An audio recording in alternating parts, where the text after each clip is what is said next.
ng Konoha? Alam ko namang wala kang makikitang mahalagang impormasyon sa lugar na to eh. At isa pa, alam kong mahirap huminga sa loob ng kulungan mo.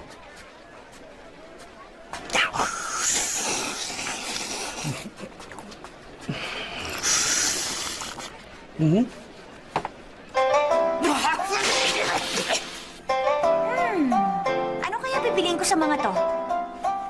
Huh? Bakit? Ano ka mo? Hindi nga. Sigurado ka ba? Sigurado ka ba sa sinasabi mo niyan? Ibang klase talaga si Sir Kakashi.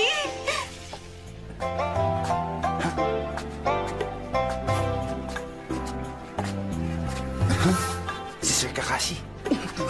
Hindi ka rin ba makapaniwala sa nakita mo, Sasuke? Hindi ako chismoso katulad mo. Siya ba yung babaeng yun?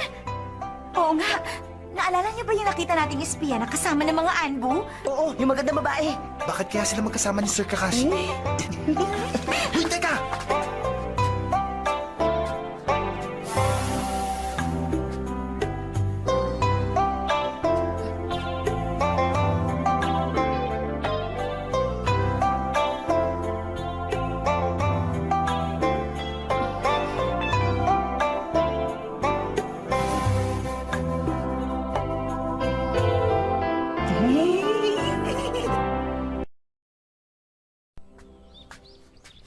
Halika rito.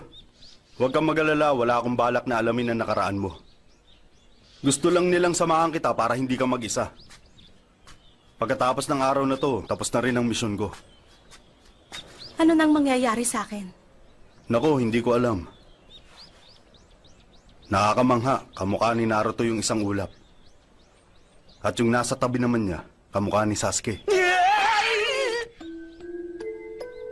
Iba naman ang nakikita ko. Nakikita ko ang imahe ng mga magulang ko mula sa ulap. Kahit hindi ko pa sila nakikilala. Sa tuwing malungkot ako, o kahit masaya ako, pinapanood ko ang mga ulap sa langit. Pinagmamasdan ko lang sila habang bumubuo ako ng imahe sa isip ko, katulad ng mga magulang ko at ang aking sariling bayan. Yun ang nagbibigay ng kaligayahan sa buhay ko, kahit wala na ang mga magulang at bayan ko. Marahil kapalaran ko na nga talaga ang maging isang espiya. Ano ba yan? Hindi ko sila marinig. Pero kung titingnan mo sila, parang matagal na sila magkakilala ni Sir Kakashi.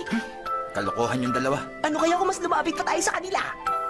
Wala akong alam tungkol sa bayan ko. Para kung sakaling mahuli man ako, wala akong may bibigay na impormasyon dahil pinalaki ako ng malayo sa bayan. Isa pa rin pala isipan para sa akin ang tungkol sa bayan ko. Kahit na halos ibuwis ko ang buhay ko para sa mga misyon nila. Kaya naman nangungulila ako. Nais ko rin sana ng isang bayang tatanggap sa akin.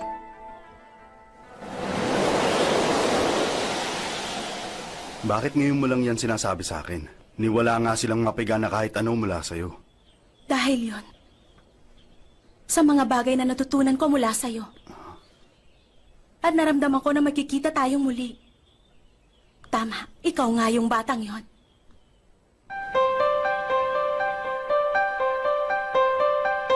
Gusto ko sanang dalawin ang mga magulang ko sa bayan nung araw na yon. Pero sa kasamaang palad, nawala ako sa paghahanap ko.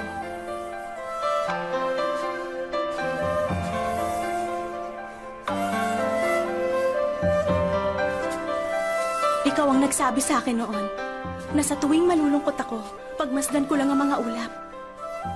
Nagbabago ang hugis ng mga ulap upang ipakita sa atin ang mga nilalaman ng puso natin. At habang may pag-asa ka sa puso mo, patuloy kang sasagutin ng mga ulap ng mga ngiti.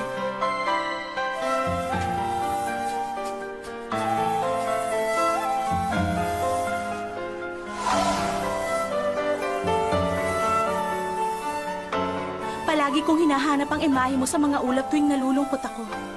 Kahit medyo nagbago ang itsura mo, sinasabi ng puso ko na ikaw nga yan. Dahil ang tunay na imahe mo ay nakatago sa puso ko. Yan ang nagbibigay ng pag-asa sa buhay ko. Wow!